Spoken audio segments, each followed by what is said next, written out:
Hello, welcome to my channel.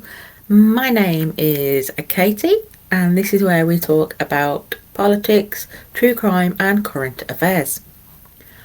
I've just come across a story that I say it's unbelievable. So in regards to our Tory government, the UK, they recently announced that HS2 high-speed rail was not going to continue on past Birmingham. Initially, it was going to go from London to Manchester, Leeds, that way up north. It got to Birmingham in the middle of the country and stopped. Apparently, there's no money.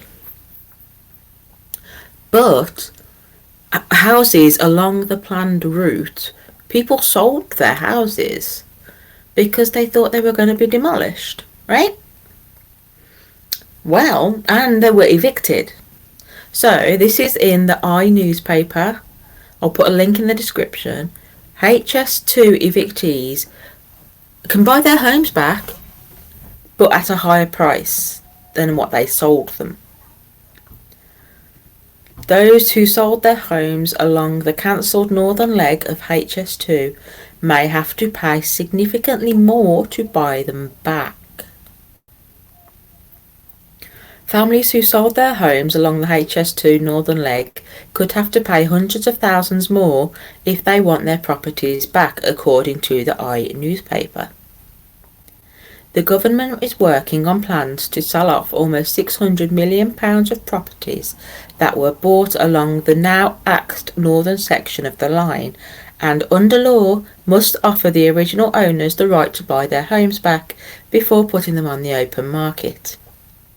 However, the former owners will be charged at today's market value, meaning they could be now unaffordable to many desperate to return to their old homes.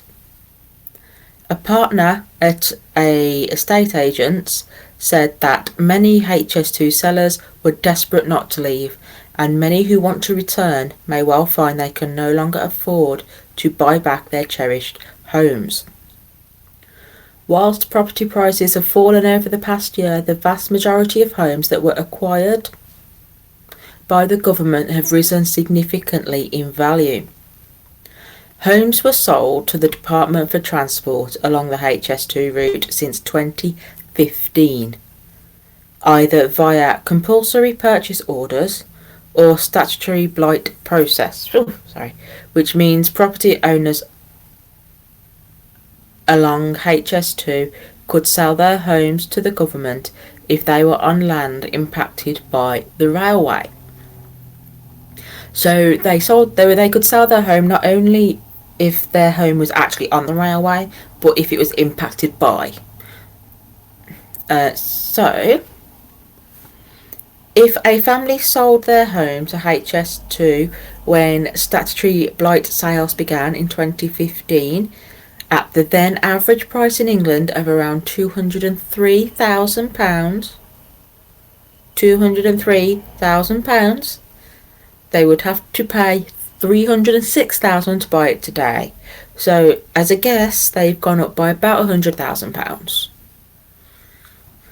Many more valuable homes along the line were sold significantly above the average price in England, meaning a household that sold their home for £500,000 in 2015 would have to pay £750,000 to buy it back now. Keep in mind that where HS2 was going to go through, it is beautiful countryside with beautiful big houses. So they ain't your 2 up 2 down back to backs that we've got here. These were nice houses. Even an owner that sold up in 2021, when the average house price in England was around £250,000, would have to pay 22% more to buy back at today's market value. The policy to force households to pay the current market value to buy their homes back is set out in a government document referring to the sale of unwanted properties along the HS2 line between Birmingham and Crewe. So it's actually in the government documents. It actually says, yeah, they can buy their houses back, but they're going to have to pay the full price at the time. The High Speed 2 Phase 2A information paper sets out the disposal of surplus land policy from the Department of Transport and refers to the trickle-down rules. The rules which came about following a property dispute between a landowner and the government following the Second World War state, in accordance with the trickle-down rules and subject to key guiding principles set out in this paper, landowners may be offered the opportunity to buy back land at market value. So that was set out following the Second World War. Ooh. The right to buy back homes also applies to those who sold through the statutory blight process. Who's Mr. Broomhead? Literally Mr. Broomhead. Did I miss something? I have no idea, but there's a Mr. Broomhead. Said the process had taken a mental health toll on many of his clients. Right, okay. For years, many families he has represented has suffered constant stress due to the threat that HS2 has posed over their lives. It's the stress and the effects on their mental health that has been quite hard to witness, and it doesn't matter whether that's somebody in the smallest cottage or the largest farm. It's their home and it's going to be taken from them. It has been unbelievably stressful for every single one of them. The newspaper revealed that the government is still buying homes, even though the northern leg of HS2 was cancelled by Rishi Sunak earlier this week. In one example, taxpayers' money was used to pay more than £1.5 million for a country estate in Staffordshire. The Department for Transport will also still have to pay tens of millions of pounds that were already in negotiation before Sunak axed the northern leg. The latest figures from HS2 show the government has spent a total of £3.3 billion on acquiring 1,422 properties along both the southern and northern legs of HS2. Of this amount, £562 million was spent on 824 homes along the axed line between Birmingham and Manchester, although agents representing sellers along the route believe this figure could rise to as much as £700 million due to sales already at an advanced stage of negotiation. The spokeswoman for HS2 has said that the government has still not ordered managers of the property purchases to stop buying the properties. A spokeswoman for the Department for Transport said that any property that is no longer required for HS2 will be sold, and a programme is being developed to do this.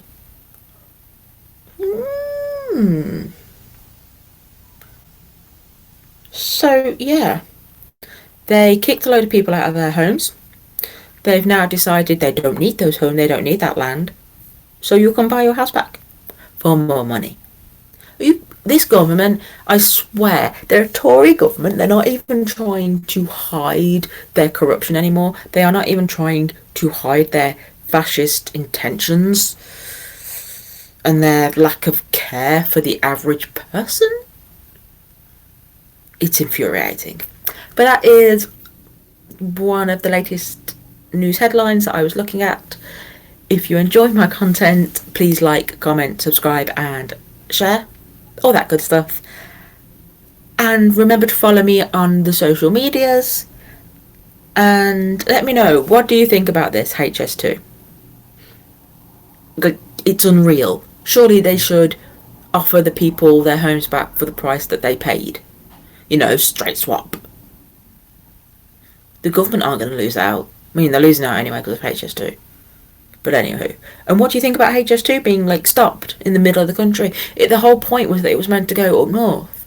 I never forget when they announced HS2 that it was going to connect the south and the north together.